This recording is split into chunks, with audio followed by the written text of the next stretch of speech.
नीतीश कुमार नरेंद्र मोदी के पैरों में दंडवत है और यह पहला मौका नहीं है। आज नरेंद्र मोदी दरभंगा पहुंचे तो नीतीश कुमार उनके पैरों में एक तरीके से बस लेट ही गए। मोदी ने जैसे तैसे करके नीतीश कुमार को उठा करके उनकी कुर्सी पर बैठाया, लेकिन पहला मौका तो नहीं है। याद करिए 8 जून को भी इसी तरीके से संसद में वो पैरों में पड़ने लगे थे। लेकिन सवाल बड़ा ये है कि नीतीश कुमार की मोदी अब मजबूरी है जिस वजह से वो उनके पैर पड़ रहे हैं, या कोई बड़े खेल की तैयारी में है। और ये नकली टांग नीतीश कुमार को आजकल मोदी जी की एक नकली टांग वो कहा जा रहा है। तो ये नकली टांग वो सलामत रहेगी या टांग कट जाएगी, सरकार गिर जाएगी, ये पूरा खेल क्या है, जरा इस बात को समझिए। नीतीश कुमार की आज की तस्वीरें देखिए। नीतीश कुमार दरभंगा में थे और जहां पर नरेंद्र मोदी दरभंगा के एम्स के शिलान्यास के लिए पहुंचे थे। आज दरअसल लगातार चर्चा नीतीश कुमार की और उनके पैरों में पड़ने की हो रही है, लेकिन मुझे लगता है कि इस चर्चा के पीछे एक बड़ी चर्चा है जो आपसे छिपा ली गई है। एम्स का जो दरभंगा का जो एम्स अस्पताल बनना है, उस पर कोई बात नहीं कर रहा है कि कितनी बार इसका शिलान्यास हो चुका है, कितनी बार इसका फीता कट चुका है और यह ज्यों का त्यों पड़ा हुआ है। आगे मैं आपको दरभंगा एम्स जिसका शिलान्यास किया गया है उसकी कुछ तस्वीरें दिखाऊंगा, लेकिन पहले जरा नीतीश कुमार को समझ लेते हैं। नीतीश कुमार आज पैर पड़े। इससे पहले भी कई तस्वीरें नीतीश कुमार की निकल करके सामने आई। उन्होंने 3 नवंबर को आर.के. सिन्हा, पूर्व सांसद बीजेपी के, उनके पैर पड़ गए थे। इससे पहले कई जो है वो अधिकारियों के पैर नीतीश कुमार पड़ गए थे। इससे पहले नीतीश कुमार नरेंद्र मोदी का हाथ अपने हाथों में लेकर के देखने लगे थे, फिर कहा गया कि स्याही चेक कर रहे हैं। दरअसल ये बार बार नीतीश कुमार को लेकर के सवाल खड़े होते हैं कि नीतीश कुमार वो नरेंद्र मोदी के लिए मजबूरी है या मोदी उनकी मजबूरी है, या नीतीश कुमार की जो सेहत है, स्वास्थ्य है, वो इतना खराब हो चुका है कि अब उनको कुछ पता नहीं है कि वो क्या कर रहे हैं। और इसीलिए कभी वो इधर ऐसा जो है वो गले पड़ जाते हैं, कभी पैर पड़ जाते हैं। आज तो ये हुआ कि जब तेजस्वी यादव से पूछा गया कि भाई नीतीश कुमार पैर पड़ गए, तो तेजस्वी ने कहा कि हम इसका क्या जवाब दें, वो तो रोज किसी न किसी के पैर पड़े रहते हैं, कभी अधिकारियों के, कभी सांसदों के, कभी मोदी के, तो किस किस पर बात करें हम। दरअसल बीजेपी के अंदर इस बात को समझिए कि नीतीश कुमार के पैर पड़ने को लेकर के बीजेपी का जो कार्यकर्ता है वो गुदगुदाता है। उसको खुशी मिलती है कि देखो नीतीश कुमार ने 20 साल तक हमको बड़ा नचाया, कभी इधर जाते हैं, कभी उधर जाते हैं, मुख्यमंत्री की कुर्सी पर कुंडली मार करके बैठे हैं।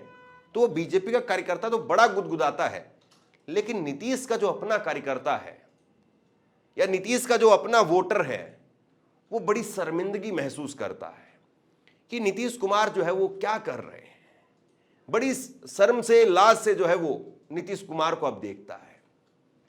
अब जरा इस राजनीति को समझने की कोशिश कीजिए। दरअसल नीतीश कुमार 4 विधानसभा सीटों पर उपचुनाव में भी घिरे हुए हैं और नीतीश कुमार वो ये देख रहे हैं कि मैं कंप्लीट सरेंडर हूं उनके सामने, क्या मेरी कुर्सी नरेंद्र मोदी मुझे दे देंगे। आज भी जिस कार्यक्रम में नीतीश कुमार थे और नरेंद्र मोदी थे, वहीं पर नीतीश के ठीक बगल में चिराग पासवान को बैठाया हुआ था। अब जरा 2 चेहरे गौर कर लीजिए आप। चिराग पासवान वो शख्स है जो पिछली बार के विधानसभा चुनाव में जिनके जरिए मोदी जी ने जिनके कंधे पर बंदूक रख करके चलाने का काम किया और नीतीश कुमार को असहाय कर दिया, और अब एक नया कंधा तैयार कर लिया गया है और वो है प्रशांत किशोर का। प्रशांत किशोर के सहारे भी बीजेपी लगातार नीतीश कुमार को हाशिए पर धकेल रही है और उनका जो वोट बैंक है उसमें सेंधमारी कर रही है। तो अब नीतीश कुमार की समस्या यह है कि उनके चारों तरफ लोग घिर गए हैं आरजेडी वो कोशिश कर रही है, तेजस्वी यादव कोशिश कर रहे हैं कि उनका वोट बैंक खिसक करके उनकी तरफ चला जाए। तो ऐसे में नीतीश कुमार, क्या वो वाकई अपनी कुर्सी बचा पाएंगे? नीतीश कुमार जिस तरीके से अपनी कुर्सी को लगातार बचाते रहे हैं, वहां पर सरकार गिरी नहीं, विपक्ष गिरता रहा, इधर से उधर उधर से इधर। अब दूसरी एक बड़ी समस्या जो नीतीश कुमार के लिए है, वो 24 नवंबर की बैठक भी है। 23 नवंबर को नतीजे आएंगे चुनावों के, 2 राज्यों के विधानसभा चुनाव और उसके साथ में कई राज्यों की अलग अलग सीटों पर विधानसभा के उपचुनाव, लोकसभा की कुछ सीटों पर भी उपचुनाव, उनके नतीजे आएंगे 23 नवंबर को। लेकिन 24 नवंबर को एक नतीजा और आना है। 24 नवंबर को पटना के अंदर एक बैठक होनी है, बड़ी बैठक, बड़ी सभा मुसलमानों की, और जिसमें जमीयत की तरफ से मदनी साहब जो है वो पहुंचेंगे। उन्होंने दिल्ली के अंदर ही कह दिया कि हम पटना जा रहे हैं, और पटना में नीतीश कुमार वहां आएंगे, और पटना में नीतीश कुमार से पूछेंगे कि जो तुमको हमने बार बार वहां तक पहुंचाया, आज तुम हमारी ऐसी हालत कर दोगे कि ये सरकार तुम्हारी टांगों पर, तुम्हारी बैसाखियों पर चल रही है। उस सरकार से हमारी जेपीसी में जो अभी बैठक चल रही है वक्फ बोर्ड बिल की, तो उसको पास करवा दोगे क्या? तो अब नीतीश कुमार के सामने एक बड़ा चैलेंज ये भी है कि अगर नरेंद्र मोदी की सरकार ने विधानसभा के चुनाव से पहले अगर वक्फ बोर्ड बिल को लेकर के तेजी दिखा दी और मामला पास हो गया, तो फिर नीतीश कुमार के पास में कुछ नहीं बचेगा।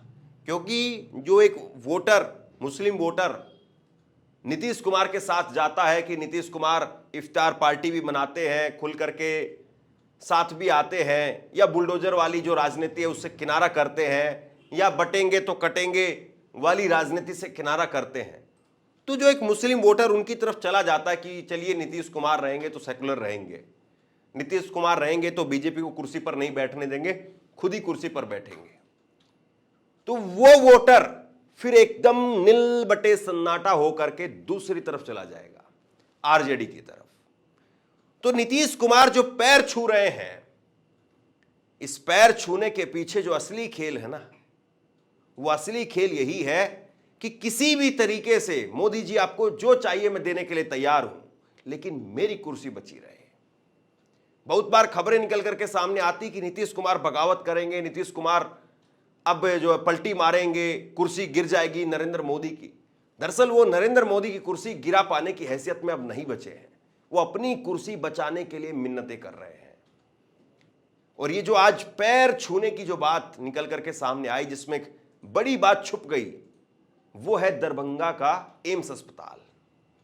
अब जरा ये तस्वीर देखिए, ये तस्वीरें आप देखिए दरभंगा के एम्स अस्पताल की हैं, जिसका ना जाने कितनी बार शिलान्यास हो चुका है, कितनी बार जिसको लेकर के लेटर लिखे जा चुके हैं। जमीन नजर आती है सफाचट, जमीन पर कहीं कोई एक ईंट, रोड़ा, पत्थर नजर नहीं आता है, कोई चारदीवारी वो नजर नहीं आती है।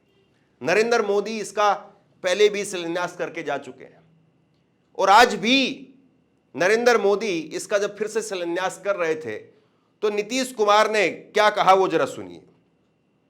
नीतीश कुमार ने कहा कि प्रधानमंत्री जी हमारी सोच से बेहतर एम्स बनवाएंगे। उन्होंने लोगों से हाथ उठा करके प्रधानमंत्री का अभिवादन करने को कहा। इस दौरान पोडियम से ही उन्होंने पीएम मोदी को हाथ जोड़ करके प्रणाम भी किया। उन्होंने कहा कि 2003 में पहली बार वाजपेयी जी की सरकार में पटना एम्स बनाने का फैसला लिया गया था। दरभंगा एम्स बनने के बाद लोगों को फायदा होगा, इलाके का विस्तार होगा, दरभंगा मेडिकल कॉलेज का विस्तार करेंगे, इसमें 2500 बेड की व्यवस्था करेंगे। लेकिन ये नहीं बताते हैं कि इस एम्स के लिए कितने पापड़ बेले जा चुके हैं। और आज आरजेडी ने एक लेटर जारी कर दिया। तेजस्वी यादव जिस वक्त में उप मुख्यमंत्री थे, नीतीश कुमार के 17 महीने की सरकार, जो गठबंधन की सरकार चली, उस दौरान उन्होंने 2 बार स्वास्थ्य मंत्री को लेटर लिखा। आज उन्होंने लेटर भी जारी कर दिया। 22 जून 2023 और 14 अगस्त 2023 उप मुख्यमंत्री रहते हुए तेजस्वी यादव ने तत्कालीन स्वास्थ्य मंत्री मनसुख मंडाविया को एम्स दरभंगा के निर्माण कार्य को गंभीरता से लेने और निर्माण कार्य में तेजी लाने के लिए 2 बार पत्र लिखा। तो ये जो एम्स अस्पताल है ना साहब, ये अपने आप में एक ऐसा अजूबा है जो बन ही नहीं पा रहा है। और इस एम्स अस्पताल को लेकर के अब मैं आपको फैक्ट चेक दिखाऊं कि मोदी कब कब क्या क्या कह चुके हैं तो बड़ा बोरियत सा आपको लगेगा। मोदी के तो 15 लाख से लेकर के 2 करोड़ रोजगार से लेकर के किसानों को दुगनी आय से लेकर के और ना जाने कौन कौन सी चीजों का फिर फैक्ट चेक हो जाएगा। लेकिन सवाल नीतीश कुमार को लेकर के है कि क्या नीतीश कुमार ने कंप्लीट सरेंडर करने का मूड बना लिया है।